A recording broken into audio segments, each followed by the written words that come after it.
That was a beatdown. That was just an absolute beatdown by Team USA over Brazil. I would say that's the best that Team USA has looked, including the 5 exhibition games, and a great time for them to be at their best in the quarterfinals when each game is winner go home. And they came out, and most importantly, I guess to start off with, I thought the starters, the 5 starters who there's been a little bit of changes, but for the most part, I think those are the 5 stars that Steve Kerr has wanted to go with Steph Curry, Drew Holiday, Devin Booker, LeBron, and Embiid. And it was the best that the 5 of them have looked as a unit. They got off to a 18-6 start to this one, and Team USA just never looked back after that. And it started off like with a turnover. I think maybe Brazil was actually up 2-0 in the first minute. But then LeBron and company kind of started to get going. And to me, what really got them was Devin Booker. I thought Devin Booker got a nice offensive board putback, and that kind of settled things down. And then it was Joel Embiid, who had his best game as a member of Team USA, and he did it in a half. And he finished in this one with 14 points and 7 rebounds, but extremely efficient, 5 of 6 from the floor. He also had a block, 3 of 3 from the three-point line. And Embiid was just really good today. Just excellent performance from Joel Embiid. And I thought it was really cool to see his teammates, Bam and Anthony Davis, among others, on the sideline kind of embracing the boos that were coming for Joel Embiid. And so that clearly they have his back. And I think he started to get a little bit more comfortable. He didn't play in the second half of this one, which would be a little more concerning if the score wasn't 63-36 after the end of the first half, and they didn't have as many other guys they could go to. So I felt like they just let him rest, knowing how well he played and knowing how important he's going to be in this next matchup against Serbia. LeBron basically did all of his scoring in the first half, or really all of his performance in the first half. He got hit pretty early in the second half in the eye, it seemed like. And so he finished with 12 points, 9 assists, 3 rebounds, and 3 steals. He had 4 turnovers. I think 2 or 3 were in that brief period he played in the second half. Got a little bit careless with the ball, but the ball doesn't stick with anybody on Team USA except for, I would say, LeBron, and then occasional isolations for Anthony Edwards or Joel Embiid, Jason Tatum when he gets in. But LeBron's controlling the offense. He's orchestrating everybody, and to see him put up 9 assists in this game just goes to show that he does just a great job of getting everybody involved and putting them in great positions to succeed. And when he's got teammates like he does on this team, it just looks great. And the other 2 starters, like Devin Booker, I put as the thumbnail for this video. He just continues to play great. Like, he's been awesome. He's just been awesome. Watching him for Team USA, I liked Devin Booker. I thought he was a good player. Now I'm a Devin Booker fan. During the regular season, I'm going to make it a point to watch him on the Suns. He's just been a joy to watch. And today he got to do the thing which I think he does best, which is score and specifically shoot the basketball. And he did a great job at that. 6 of 9 from the field, 5 of 7 from the three-point line. Continued to play good defense, move the ball, had 3 assists. Just a really good game for him. Drew Holiday, I thought, had a good game as well. He had 9 points and 3 assists and 2 blocks in this one. Steph Curry, it was interesting. I thought this might be the Steph Curry breakout game. He got a couple of easy layups early. It seemed like they were doing a good job getting him involved, just letting him see the ball go through the net early with a couple layups. Didn't happen today. I don't think it's not going to happen, though. I think we're due. I think it could be in this next game against Serbia, whose guards are good, but not necessarily the best defensively. And there could be some openings for Curry to find around the three-point line, and it's going to be a very important game for Team USA. What I think is going to be a very close game, but we'll get to that later. So moving to the bench, it was very interesting to me because the bench comes in the second unit, and it was about 27-14 in the first quarter, and they kind of gave back some of that lead. It ended up being 33-21, so gave up a point, really nothing to be not noteworthy, right? But it is a little bit noteworthy in the sense that typically in these games, when the bench unit has come in and Steve Kerr has done this platoon system a la Kentucky from when Devin Booker was on that Kentucky team in 2014. Typically, when the bench comes in, the lead grows, or if they're losing, it goes from a losing margin to a winning margin for Team USA. So that was a little bit noteworthy today. But other than a run where it was 40-21, so the second unit did get it going in that second quarter. But then Brazil went on a 10-0 run, and it went from 40-21 to 40-31. And then Jason Tatum was able to draw a foul and get to the free throw line and hit a couple. And then after that, it kind of went back and forth for a little bit until it was 48-36. Team USA goes on an 11-0 run, which turns into a, 15-0 run to close the half. And that's how it was 63-36. And from then on, it wasn't a game. And there's not necessarily a ton to talk about from this one. I thought going specifically to the bench, I thought Kevin Durant did his thing today, just quiet 11 points. Anthony Davis, it was interesting. When they struggled initially with the second unit, it was like an Anthony Davis post-up, which I didn't like, and he took a fadeaway shot. After that, they didn't go to it again, and he played a great game today. 13 points, 8 rebounds, 3 assists, 2 steals, and a block. He filled in to start the second half when Embiid didn't come out to play, and he just played really well today. Edwards finished with 17 points and 6 rebounds, and that was noteworthy because in the second quarter, Tatum came in to replace Anthony Edwards, and Edwards didn't get the same minutes that he had been in previous games.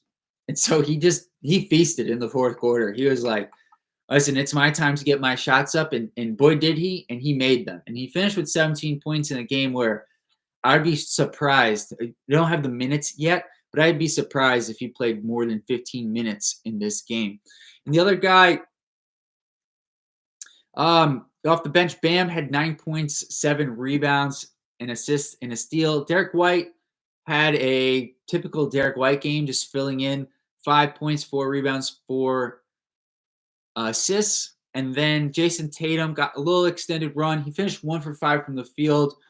His offense, he doesn't seem to have a rhythm, but I do feel like defensively he started to figure some things out with Team USA, and kind of knows his role more than anything. And he's come in. He came in immediately today, and forced a late shot clock shot, which he ended up blocking. Ended up getting another steal. So we'll see how Steve Kerr plays these guys, because I don't think in the semifinal and the finals he's going to play 11. I just don't think it doesn't make sense with the amount. It's a 40-minute game. With 10 guys, it's hard enough to get everybody in rhythm, but 11 is just too many. So I wouldn't be surprised if it's Tatum who doesn't play in this next game against Serbia, who joins Tyrese Halliburton out of the rotation. Quickly, I just want to touch on a couple of guys for Brazil before we bounce to the other games. And then lastly, I'll wrap up with looking ahead to the game against Serbia. So Bruno Caboclo, who I think at this point is kind of infamous for being the guy who's 2 years away from being 2 years away. I think at some point, if he wants to, he deserves a look at the NBA again. He is a really physical forward.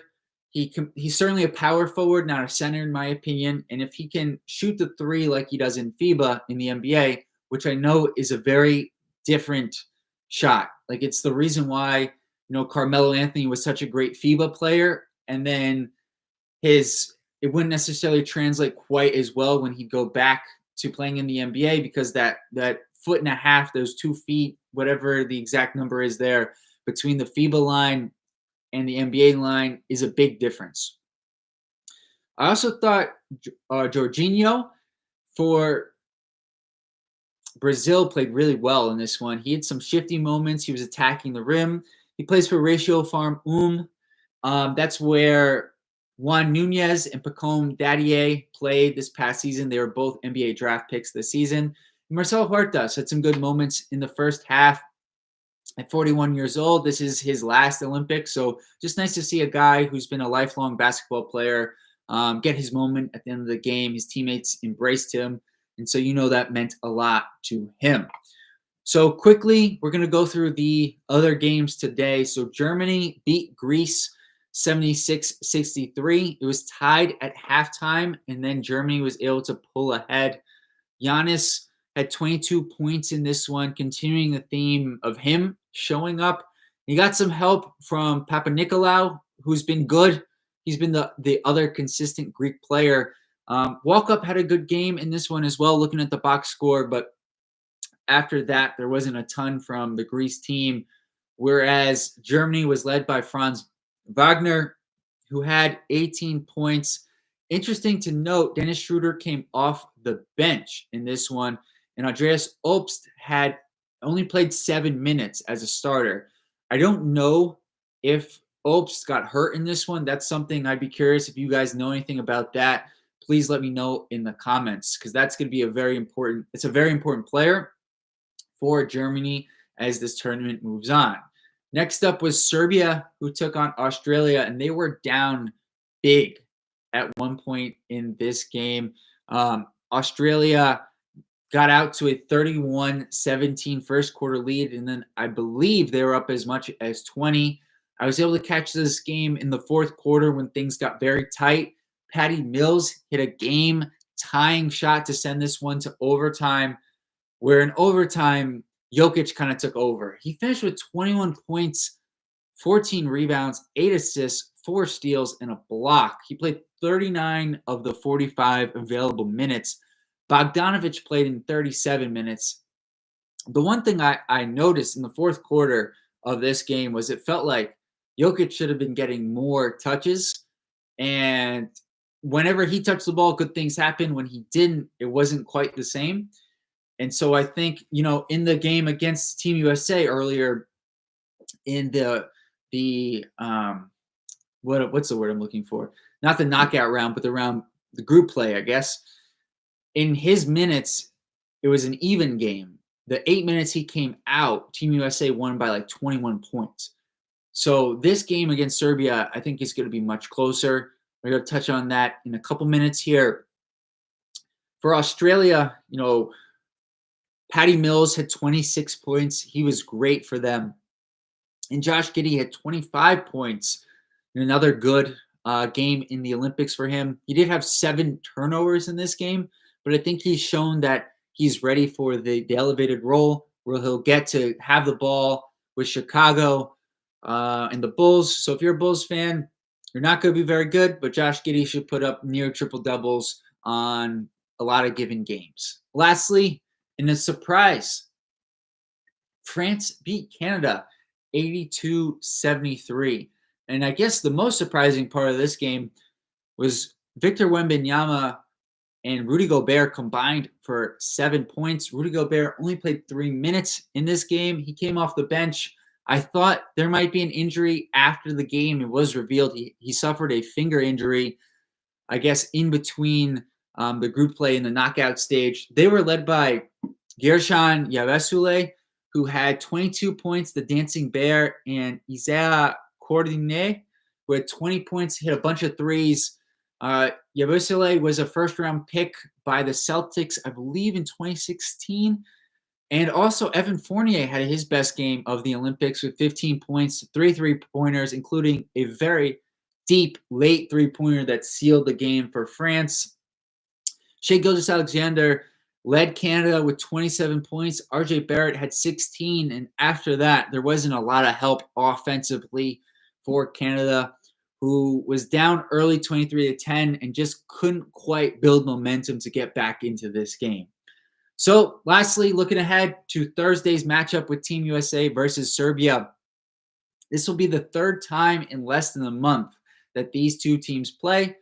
The first time Team USA won pretty comfortably, and Bogdanovic did not play. In the second game, Team USA again won pretty comfortably. Bogdanovic did play in that one.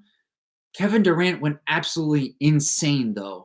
And he had 23 points, I believe like 21 in the first half, if I remember correctly.